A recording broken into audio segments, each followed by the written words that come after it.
This video has been funded in part by the Guild via Patreon. Check out the links in the description or at the end of this video for more details. Game provided by East Asia Soft.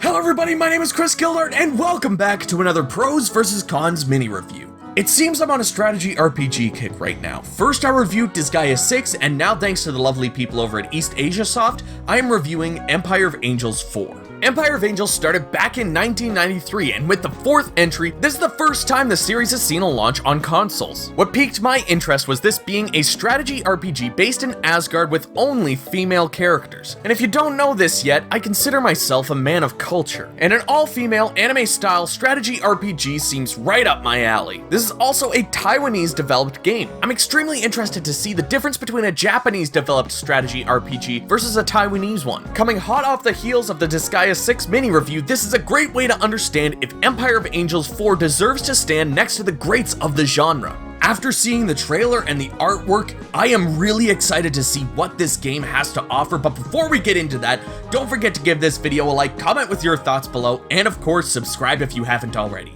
Alright, it's time to dive into Empire of Angels 4. Ready, set, pros! As always, I have to start with the way this game looks. Apparently, from what I can tell, this is the first mainline Empire of Angels game to go full 3D. As nice as it would have been to play with the 2D sprites, I do think this chibi art style for the 3D character models looks really cute. There is quite a bit of expression in these character models. You can tell this is a more lighthearted game as far as the gameplay goes. It doesn't take itself too seriously, and it allows for a little bit of comedic fun to push through. What really helps make these chibi character designs look good is the world around them. The stages all match this chibi art style, whether it's the enemies, monsters, or just the environment around them. I think it all matches quite nicely. But just as well as the 3D models, the 2D character artwork looks just as good. I like how every character looks unique. Their design even shows what kind of personality they would have. Nia is a noble knight, though a little naive at times. Leona is hot-headed but loyal. Christian is airheaded and tends to be the comedic relief. Kafir is a mystery as to what she could be. All these things shine through in the design. Props to the art team, seriously. What I said before in my mini review of Disgaea 6 still remains true. Strategy RPGs like this are a fine balance between strategy and action. I am very happy to say that Empire of Angels 4 is one of the strongest indie SRPGs I have played. This is one of those strategy RPGs where the player and enemies have separate turns. You can toggle between all of your characters to move them around in the order that helps you achieve your plan. As soon as you input an action for that character, they can no longer move.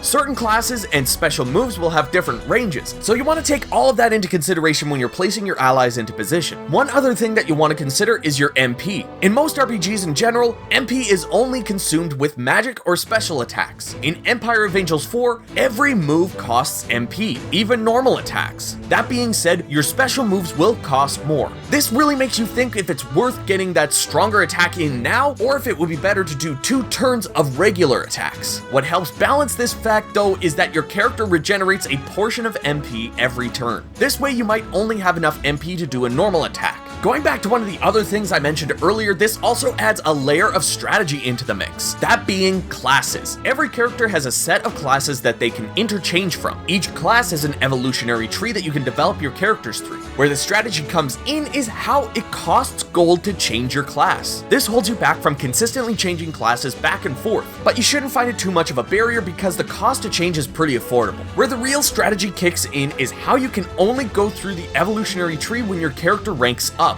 You do this by going through the story. When you're selecting the next branch of the tree, it locks the other side. I actually really like this because it made me think about who I wanted to be in which class. You really want a good mix of things, but you also want to make sure that your army is well suited to take on any and all challenges. All these things with the classes help the strategy to continue outside of battle, and I love it. But that's all the positives I have so far. Now it's time for the wrath of the cons! Though this game's combat is really solid, there's something that surprises me that you can't do. You actually can't attack an empty space. Now I hear you saying, well, that doesn't make sense, but yeah, you didn't let me finish. Some characters have special attacks that will hit multiple panels on a grid. The only thing is that your target must be in the center of that area. For example, if your attack will hit enemies across 3 adjacent panels, but no one is standing in the middle panel, and your attack's range is too narrow to target any of the other 2 enemies, you just can't use that attack at all. This is probably the most annoying part of Empire of Angels 4. It doesn't make sense to hold the player back from doing this. I honestly don't know if any other strategy RPG handles their attacks this way. Another thing I'm not too fond of is with the character models and their portraits. You see, the thing that annoys me is that they don't match. The character models are all based on their class. Their outfits and weapons will change as you evolve them through the class tree, but the character portraits are static.